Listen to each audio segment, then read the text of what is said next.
자, 마지막 사연이 하나 더 있는데요. 이번 사연은 조금 가슴 아픈 사연입니다. 제가 읽어드릴게요. 저는 올해 남편을 먼저 보내고 혼자 남았습니다. 그런 제가 안쓰러워 보였는지 첫째 아들네 부부가 자기들과 함께 살자고 하더군요. 처음에는 짐이 될까 싶어 거절했는데 한사코 함께 살자는 아들의 설득에 같이 살게 됐습니다. 그리고 몇 달을 맛있는 것도 사주고 여행도 자주 다니면서 저와 시간을 많이 보내주는 아들 부부에게 정말 고마웠습니다.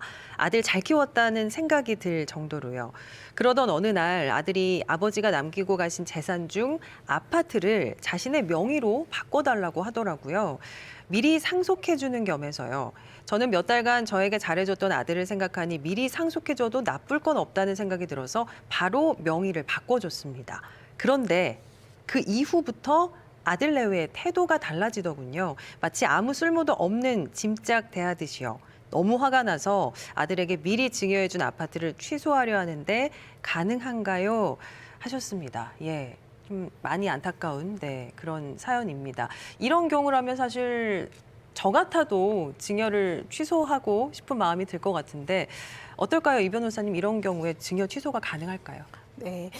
믿는 도끼에 발등을 찍힌다는 그런 말이 딱 들어맞는 경우입니다. 네. 시청자분들께서는 이것이 예외적인 경우로 보일 수 있겠지만 저는 최근에도 비슷한 사건을 하고 있고 이런 상담이 진짜 많이 들어오고 있습니다. 네. 그래서 우리 주위에 누구에게나 발생하는 경우라고 보시면 됩니다. 통계적으로 2008년 이후 우리나라에서 10년간 부모가 자식에게 부양료를 달라는 소송이 2,000건 이상이나 된다고 합니다.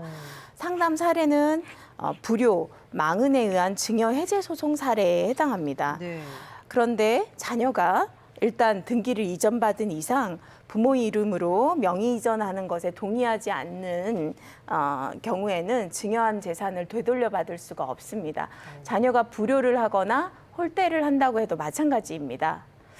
우리 민법에는 부모로부터 재산을 증여받은 자식이 부모에 대한 부양 의무를 다하지 않았다고 하더라도 이미 이행된 부분, 즉 자녀 앞으로 부동산 등기까지 마친 경우에는 재산을 돌려받을 수 없도록 규정하고 있습니다. 그런가요? 네.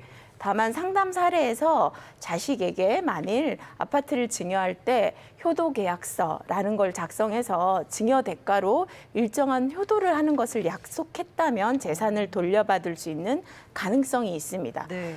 대법원 판례에도 자식이 부모를 모시고 살고 매월 일정한 용돈을 드리겠다는 효도계약서를 작성했는데 그 의무를 자녀가 지키지 않은 경우에 증여 계약을 해제하고 재산을 반환하도록 한 사례가 있습니다. 이를 부담부 증여 계약이라는 용어를 씁니다. 네. 네.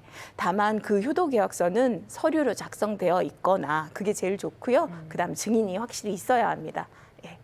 네, 그러니까 줄 때는 내 마음이었지만 또 돌려받을 때는 내 마음처럼 쉽지가 않은 일이네요. 네. 방금 설명을 해주실 때 효도 계약서를 말씀해 주셨는데 혹시 증여를 할 때도 유언장 작성처럼 어떤 정해진 조건이 있나요? 네, 조건을 붙일 수가 있습니다. 그래서 자녀에게 증여를 할 때 증여 대가로 부양 의무를 요구하는 효도 계약서를 같이 작성하는 경우가 많습니다. 효도 계약서는 특별한 양식은 없습니다. 네. 다만 부모가 원하는 부양 효도의 범위, 내용, 그다음에 증여한다는 재산, 그다음에 이런 경우에 계약을 해지한다, 재산을 반환한다라는 내용을 명시를 해야 됩니다. 네. 그래서 예컨대 자녀가 1년에 몇 차례 부모를 방문해야 되는지, 월 부양비는 얼마로 할 건지를 구체적으로 적어야 되고, 특히 이 계약을 지키지 않는 경우에는 재산을 반환해야 된다라는 내용을 적는 것이 좋습니다. 네. 그리고 그런데 단순히 부모를 잘 모시겠다라는 애매한 표현은 적지 않아야 합니다. 그러니까 구체적으로 적어야 되는 거예요. 네네네. 네. 그렇군요.